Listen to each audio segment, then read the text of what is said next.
بسم اللہ الرحمن الرحیم۔ حضرات ذی وقار رسول اللہ صلی اللہ علیہ وسلم کی سیرت تعلیم کے اندر اس کے حوالے سے بات ہو رہی تھی،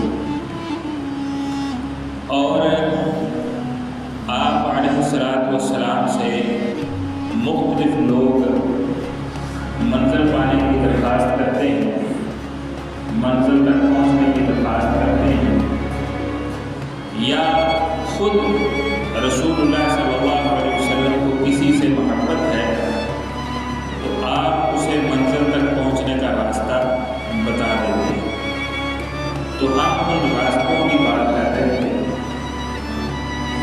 کہ لوگوں کے مزاج مختلف ہوتے ہیں، طبیعتیں مختلف ہوتی ہیں۔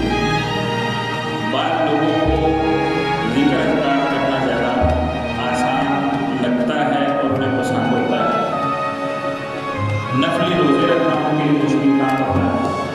بعض لوگوں کے لیے نفلی روزے رکھنا آسان ہوتا ہے، لیکن نفلی نماز بہت زیادہ انہیں مشکل لگتا ہے۔ بعض لوگوں کو نفلی نماز پڑھنا زیادہ اچھا لگتا ہے، اور کوئی دوسرا کام ان کے لیے مشکل ہوتا ہے۔ تو رسول اللہ صلی اللہ علیہ وسلم نے اسی ایک منزل تک پہنچنے کے کئی ایک راستے بتائے ہیں۔ وہ راستہ نماز بھی ہے، وہ راستہ روزے بھی ہیں، وہ راستہ دعا بھی ہے، وہ راستہ اللہ کا ذکر بھی ہے، وہ راستہ اپنی زبان کی حفاظت بھی ہے، اور بھی کئی ایک راستے ہیں جو نبی صلی اللہ علیہ وسلم نے بتائے ہیں۔ لیکن افسوس اس بات کا ہے کہ مسلمان آج راستے کو منزل سمجھ بیٹھے ہیں اور راستے پہ ہی بیٹھ گئے ہیں۔ ان کو صحیح راستے کا تو علم ہے، لیکن وہ اس پہ آگے نہیں بڑھ رہے۔ اس کی آپ دنیاوی طور پہ اگر مثال کو سمجھیں تو ایک شخص ہے، اس کی منزل ہے کہ اسے اسلام آباد پہنچنا ہے۔ اسلام آباد جانے والی موٹر وے کے اوپر وہ پہنچ گیا ہے، اور اس کو پتہ ہے کہ یہ موٹر وے ہے، اس پہ گاڑی چلا کے چلتا جاؤں گا تو میں اسلام آباد پہنچوں گا۔ صحیح راستے پہ ہے، صحیح سمت میں ہے، لیکن گاڑی چلا نہیں رہا۔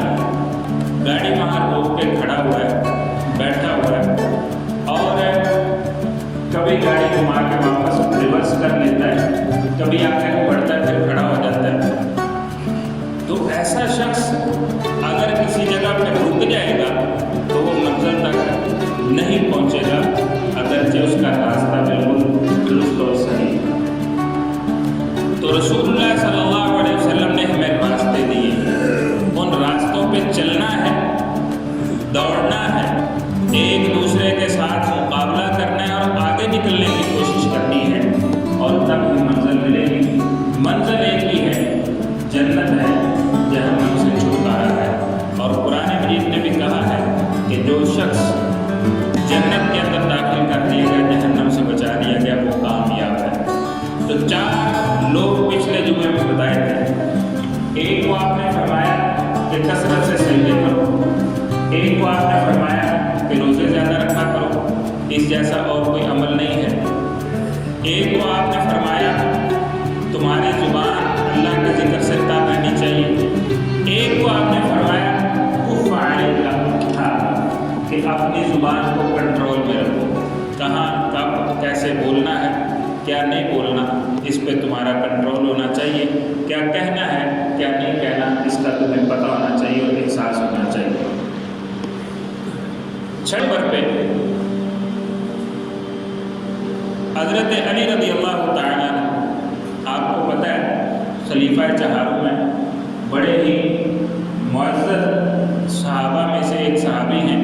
صحابہ تو سارے معزز ہیں، لیکن ان کا احترام رینکنگ میں بہت زیادہ تھا، اور